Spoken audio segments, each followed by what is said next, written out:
Oke, selamat sore. Selamat sore. Selamat sore. Mbak, kalau boleh tahu biar sahabat SRC, saya punya yang lihat YouTube saya itu sahabat SRC. Biar sahabat SRC di sini kenal, kalau boleh perkenalkan diri jenengan, terus dari SRC mana, kota mana. Halo semuanya, selamat sore. Perkenalkan, nama saya Dinar. Biasa orang-orang manggil saya Dinar, atau mungkin ada yang manggil saya Andin juga. Saya dari SRC Hikmah Mat Jajar.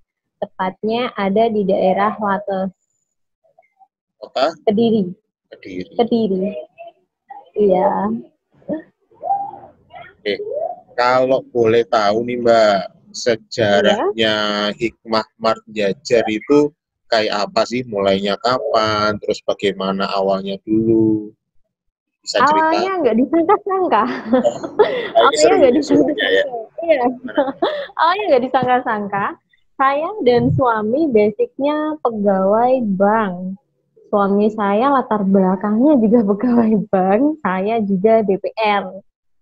Dan di situ waktu saya mau terjun ke dunia retail, dunia minimarket ini, saya iya apa enggak ya? Nanti saya bisa apa enggak ya? Soalnya kan ini kan kalau ke dunia minimarket ini berarti saya harus terjun langsung. Bukan lagi uang perusahaan yang saya pegang, tapi ini adalah mengelola keuangan saya sendiri gitu. Pertamanya dulu saya punya bangunan, Pak. Punya bangunan itu rencananya memang saya nggak tahu nanti saya buat apa, yang penting saya investasi dulu lah. Saya punya bangunan, terus mau saya buat itu minimarket atau mungkin rumah makan. Saya belum ada kepikiran sama sekali mau saya buat apa nanti ke depannya. Yang penting bangun aja dulu lah. Di tengah-tengah pembangunan itu saya terkendala uang. Mau buat rolling door aja saya nggak punya uang. Akhirnya saya jual motor. Motornya suami saya jual buat beli rolling door. Habis itu otomatis kan mau kerja nanti pakai motor mana kayak gitu kan. Akhirnya dulu pinjam pakai motor. Terus pinjam motor buat kerja. Habis itu ini saya nggak punya modal, nggak punya biaya sama sekali kalau misalkan saya buka usaha. Habis itu saya ke percetakan, saya bikin tulisan dikontrakkan. Alhamdulillah nggak sampai 1 minggu ini bangunan saya ini udah ada yang mau. Pertamanya dulu ada bakso Klenger Mas Agus. Halo Pak, gimana? Lanjut. Iya. Pertamanya dulu, cerita dari awal ini ya, nggak apa-apa ya? Iya, dari awal aja Pak. Pertamanya bangunannya dulu mau disewa sama bakso Klenger Mas Agus, tapi suami kurang setuju. Nanti eman-eman bangunannya kalau buat rumah makan nanti pasti jatuhnya kotor kayak gitu ya. Kotor, rusak. Habis itu padahal penawarannya mahal. Waktu itu ditawar sekitar di angka 30-an. 1 tahun itu ditawar di angka itu. Terus habis itu, tapi suami kurang setuju. Akhirnya penawaran kedua itu jatuh sama Pak Ahmad Nuruddin yang punya Hikmah Mat Lancar. Iya, Pak Udin, benar. Pak Udin, ya. Sama Pak Udin dikontrak. Ya udah, tanpa tawar menawar, langsung sama Pak Udin dikasih uang 15. Sebutin nggak nominalnya? Apa? Coba.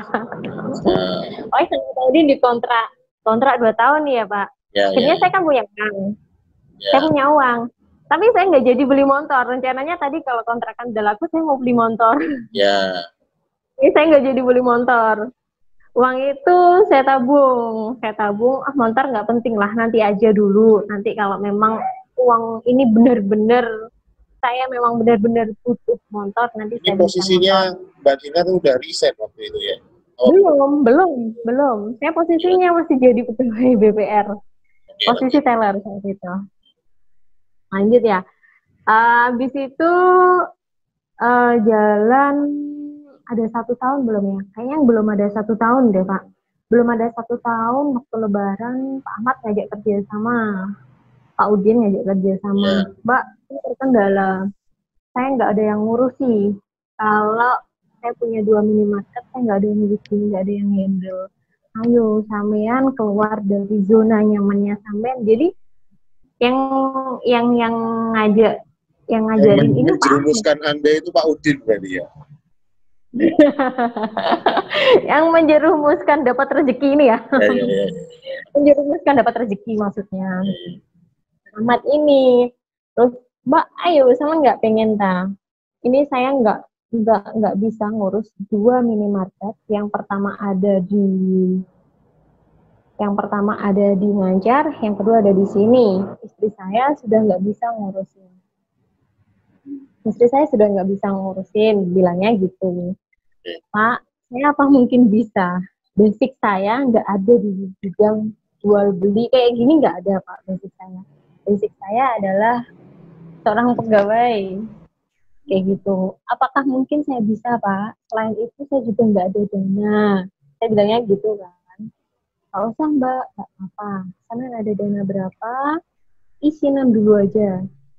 Itu isinan dulu aja, minimarketnya itu isinan dulu.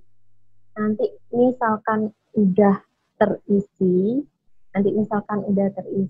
udah jalan, istilahnya bagi modal lah. Bagi saham. Oh, bagi saham. Hasil, iya, bagi saham. Saya punya saham di situ dan Pak Udin punya saham di situ juga. Tapi pengelolaan full ke saya. Akhirnya suami saya memutuskan, oke, kamu mau nggak mau harus pilih salah satu. Kamu nggak bisa jalan dua-duanya, nggak bisa. Itu nanti nggak bisa maksimal. Kalau kamu pengen minimarket itu, bangunan kita itu kamu yang kelola, berarti pilihannya hanya satu, kamu harus resign di kantor kamu. Padahal posisi saat itu posisi yang enak-enaknya banget. Iya.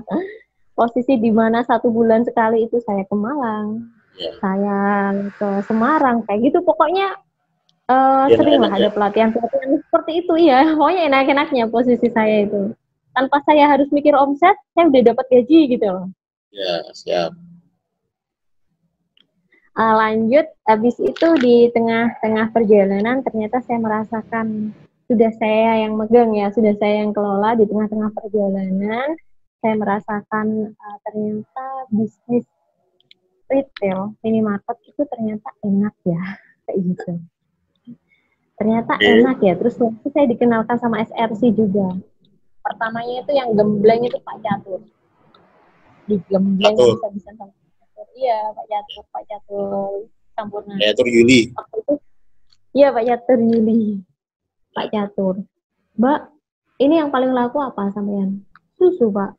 Susu di wilayah Wates, di sini yang paling murah. Saya sudah survei, di toko saya yang paling murah. Terus pendapatannya berapa, Mbak? Pendapatannya, Pak, dikit nih, Pak. Katanya susu paling murah. Tapi kalau pendapatannya dikit, berarti marketingnya sama yang kurang bagus. Habis itu di apa itu diajarin terus. Dulu itu pertemuan SRC wilayah Wates itu, Pak, cuma dihadiri pertamanya cuma ada 4 orang aja. Saya, Mbak Christine, Pak Catur, sama suaminya Bu Lela, Ponorjo. Itu 4 orang aja.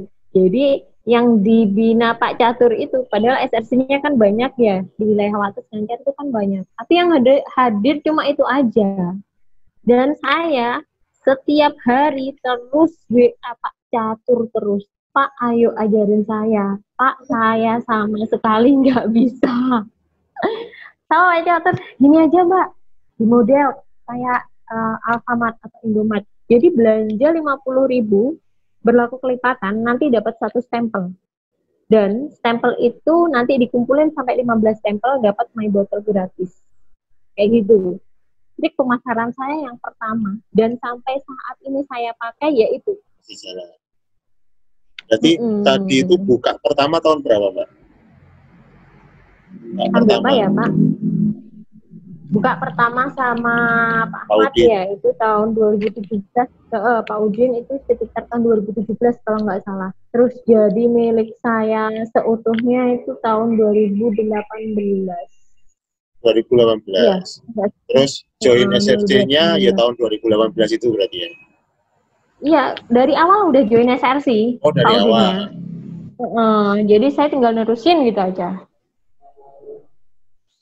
Nah, ini kalau menurut Mbak Dinar, menurut Mbak Dinar itu idealnya atau impiannya SRC Hikmah Mart Jajar itu bakal seperti apa ke depannya? Kan boleh bercita-cita ya. Pengen tuh tokonya kayak gini loh nantinya. Kayak gimana? Kedepannya nggak muluk-muluk sih Pak. Saya pengen kayak Alfamart, Indomart lah. Hikmah Mart itu ada di mana-mana gitu. Kenapa? Walaupun ini seutuhnya sudah jadi milik saya. Kenapa saya nggak mau ganti nama? Tetap Hikmah Mart. Tapi cuma saya kasih tambahan Jajar. Jajar itu desa Jajar. Kan ini Hikmah Mart ini ada di Jajar. Sempat lihat di Google-nya itu Hikmah Mart 2 gitu Mbak. Enggak, sekarang Hikmah Mart sekarang Jajar. Hikmah Mart Jajar. Oke. Iya. Rencananya pengen berkembang dengan cara punya toko lagi atau tokonya jadi lebih besar. Punya cabang-cabang lagi. Punya cabang-cabang lagi. Rencana saya, planning saya gitu. Sudah. Jadi gini, kalau misalkan di skala ya, di skala 1 sampai 10, posisi Hikmah Mart Jajar sekarang itu ada di angka berapa? Kan kalau 1 itu belum progres ke impian Anda. Kalau 10 itu sudah mencapai impian Anda. Nah, sekarang itu jenengan posisinya ada di angka berapa? 8. Kenapa itu kok 8? Ceritakan dulu. Berarti kan ada 8 yang sudah disiapkan, ada 2 yang belum. Nah, itu ceritakan dulu yang sudah disiapkan. 8 yang udah saya persiapkan. Jadi saya akan membuka peluang usaha buat mereka-mereka yang pengen punya usaha kayak saya, tapi nggak ada dana kayak saya dulu, nggak ada biaya. Kedua, jadi brandnya itu saya tetap pengen membesarkan brand Hikmah Mart ini. Hikmah Mart Jajar ini tetap memakai brand saya dan saya pengen membuka peluang buat mereka-mereka. Kenapa saya udah mempersiapkan 8 apa? Pasar kita sudah insya Allah sudah siap. Karena saya setiap hari gencar promosi di media sosial kayak gitu. Terus saya juga sudah mempersiapkan untuk delivery order kayak gini musim pandemi kayak gini ya Pak.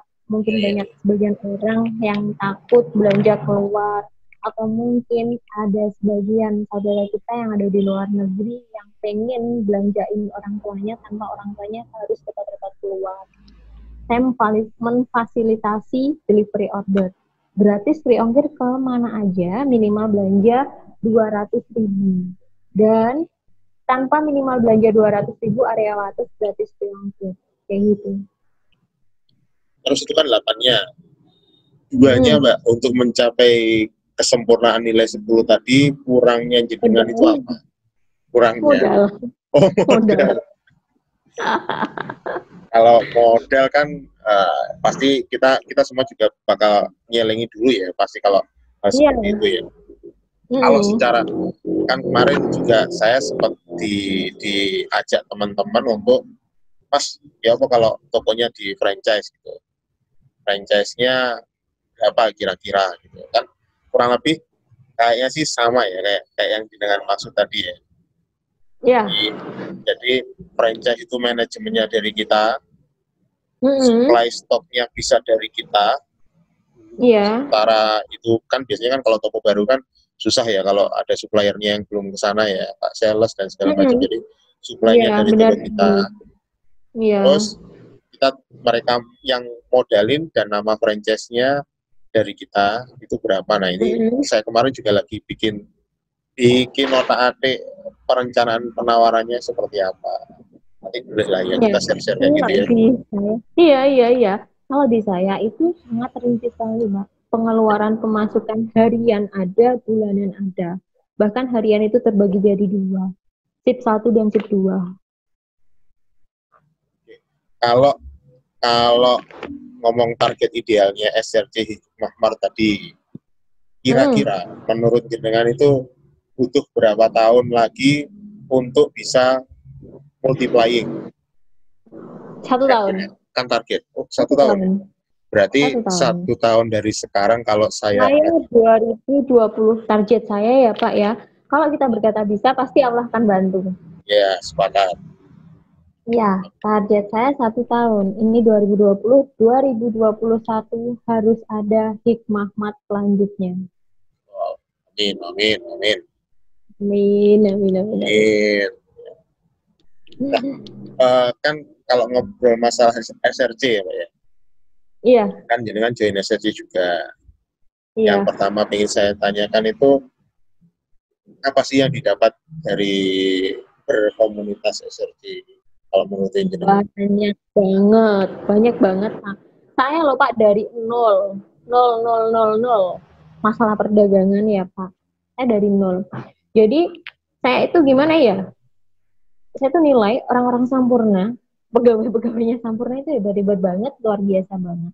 Karena apa? Mereka itu sabar banget bimbing saya, mulai dari Pak Catur, mulai dari Pak Yoyo, habis itu mulai dari Pak Rian, Pak Inan, terus Pak Doni, sabar banget. Mereka nggak bosan saya tanyai, saya kejar-kejar pertanyaan, walaupun kadang saya WA, kan kayak gini, toko habis tutup toko, saya longgarnya, mungkin freshnya pikiran saya itu malam ya. Walaupun malam saya WA, mereka tetap sabar, balesi, iya, nanggepi saya itu tetap sabar. Pak, gimana ya Pak ini toko? Terus Pak Catur sama Pak Yoyo ya nyaranin saya, Mbak, depan itu lebih baik kan disewakan aja biar produktif Pemasukan kayak gitu tambahan. Narik pembeli juga. Ya, narik pembeli juga. Akhirnya depan saya sewakan Pak buat jualan es. Depan saya sewakan. Nah, ini sebenarnya ada juga yang nyewa, Pak. Kalau nanti saya pakai 2, nanti kurang rapi kan. Jatuhnya kurang rapi. Akhirnya sama suami nggak usah muluk-muluk dulu 2, 1 aja. Nanti kalau 2 ditaruh depan toko semuanya jatuhnya kurang rapi, 1 aja. Nanti dibuatin tempat kadang sendiri. ngabisin tempat parkir juga itu. Iya. Nanti dibuatin tempat sendiri. Ini planning saya. Ini mau saya dibuatin tempat di selatannya toko. Itu kan masih ada lahannya ibu ya. Jadi dibuatin kanopi kayak gitu. Jadi di situ ada sentra-sentra jajanan-jajanan gitu kayak ya? gitu. Sentra-sentra jajanan kayak gitu. Pertamanya saya kasih bandrol murah-murahan aja. Nanti biar semuanya rame. Yang penting rame dulu. Rame, yang penting bisa narik pelanggan. Oh, di sini ternyata ada swalayan kayak gitu. Itu tadi kan kita bicara masalah jangka panjang ya, setahun ya. Kalau misalkan ya. Proposan dalam waktu dekat ini Mbak, yang akan jenengan ciptakan dan aplikasi di toko jenengan itu kira-kira apa? Kalau masih rahasia, tidak disampaikan juga nggak apa-apa. Gitu. Kira-kira? Saya nggak pelit ilmu. Saya sampaikan semuanya. Kira-kira ya dalam waktu dekat terobosan inovatif yang mungkin bisa kira-kira menginspirasi. Oh iya ya ternyata kayak gitu ada ya ide kayak gitu. Kira-kira apa Pak? Ada nggak? Iya. Saya mau buatkan itu biar orang itu tahu harga-harganya saya ya, harga-harganya Tik Muhammad Jajar, harganya ini berapa kayak gitu. Biar tahu harganya, saya mau adakan aplikasi. Jadi mereka bisa belanja lewat aplikasi. Dan nanti mau dibantu sama SRT juga. Isinya katalog gitu berarti. Apa? Isinya kayak katalog Iya. gitu. Iya. Jadi lewat aplikasi. Mereka tahu, terus ordernya misalkan aplikasinya belum support untuk order langsung, bisa melalui WA, yang penting mereka tahu barang dan harganya gitu ya. Iya. Dan ini sudah saya kalau yang udah saya jalankan sih gini Pak, kalau belanja satu, jadi saya belajar ke semi grosir lah. Kalau misalkan belinya 1 sampai 10, nanti saya kasih harga normal. 1 sampai 10, maksudnya satu item itu 1 sampai 10, saya kasih harga normal. Tapi kalau misalkan dia belinya 10 ke atas, 10 sampai 50, saya kasih harga beda lagi. Terus 50 sampai 100, saya kasih harga beda lagi. Jadi saya punya stand itulah.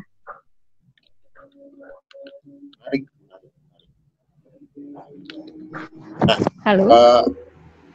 mantap sekali ya pembicaraannya, maksudnya dari dulunya yang nol, belum pernah sama sekali di dunia ini, terus cemplungkan oleh Pak Nurudin, terus ternyata sekarang nyemplungnya keenakan ya Mbak ya. Iya. Semakin inovasinya keenakan. Sejauh ini berarti udah 3 tahun ya, 3 tahun jalan ya berarti Mbak ya?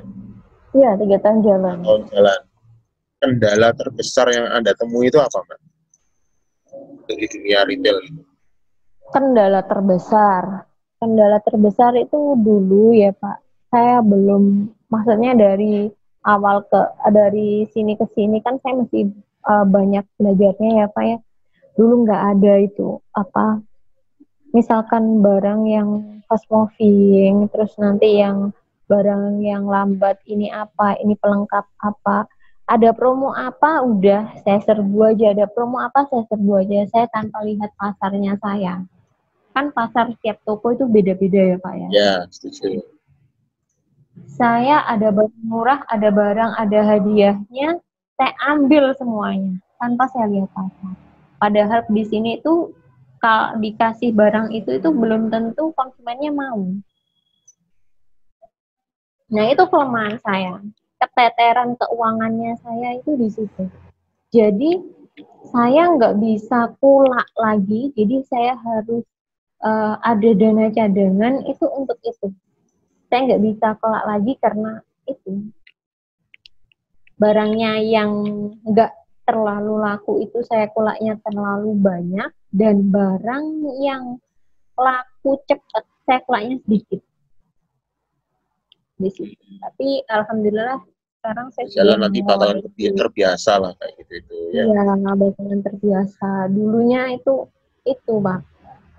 Terus rokok uang rokok, uang beras itu katut sama saya kolak, mungkin ada promo murahnya mie, Indomie atau apa semacam itu, beli sekian nanti dapat murah, ternyata saya nggak bisa buangnya, dan ternyata juga pasarnya kurang mumpuni di tempat saya, akhirnya nggak mungkin kan saya jual rugi, dan akhirnya tambah modal lagi kan, masukin modal lagi kan, karena yang produk itu belum jalan. Iya, produk itu belum jalan, kayak gitu. Menarik sekali pembahasan. Dan sekarang jadi gini Pak, uang rokok saya sendirikan, jadi bukunya itu banyak banget. Buku rokok, buku beras, buku minyak goreng, buku gula putih, dan buku UMKM. Sendiri-sendiri, uangnya sendiri-sendiri.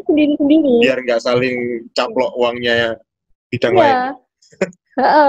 Sebelum-sebelumnya itu, padahal rokok itu lakunya cepet di sini tuh cepet. Rokok, beras, minyak, gula itu cepet. Tapi barang habis, loh, waktu saya kok ya habis, kemana? Dan ternyata permasalahannya itu ya di situ itu, Pak. Masuk ke posting yang lain. Masuk ke posting yang lain, benar sekali masuk ke posting yang lain. Oke, menarik sekali ya pembahasan dengan belajar sama SRC Hikmah Mart ini. Kalau boleh saya minta satu aja statement motivasi dari Mbak Dinar untuk teman-teman yang mungkin sekarang baru memulai merintis toko atau yang sedang berbenah di tokonya. Satu aja statement motivasi dari teman-teman. Jangan takut awang-awang. Ajo awang-awangan. Jangan takut ketinggian gitu. Iya. Lakuin aja dulu. Lakuin aja. Cita-cita harus tinggi langit. Misalkan tadi jenengan tanya, Mbak, kapan jenengan progresnya untuk menjalankan biar SFC-nya bercabang-cabang, SFC Hikmah Majidiyah bercabang-cabang lagi? 1 tahun. Padahal hari ini saya belum pegang apa-apa. 1 tahun. 1 tahun, kalau kita ada niat, pasti dibantu sama Allah. Matur suwun Mbak Dinar, semoga semakin sukses ke depannya, yang dicita-citakan tokonya terrealisasi, menginspirasi teman-teman toko kelontong mandiri lainnya. Kalau ada apa-apa bisa kita sharing, jangan takut untuk sharing. Banyak kok teman-teman kita di SRC yang berpengalaman dalam hal ini, banyak. Pak Udin juga, wah gila-gilaan itu kan Pak Udin. Sekarang sudah mau jadi WS kan, Pak Udin ya? Iya. Oh sudah. Sudah ya, malahan. Sudah. Semoga kita segera menuju beliau-beliau yang sudah sukses. Matur suwun Mbak. Matur suwun waktunya. Lanjut lagi. Terima kasih. Ya pasti. Matur suwun. Terima kasih Mbak.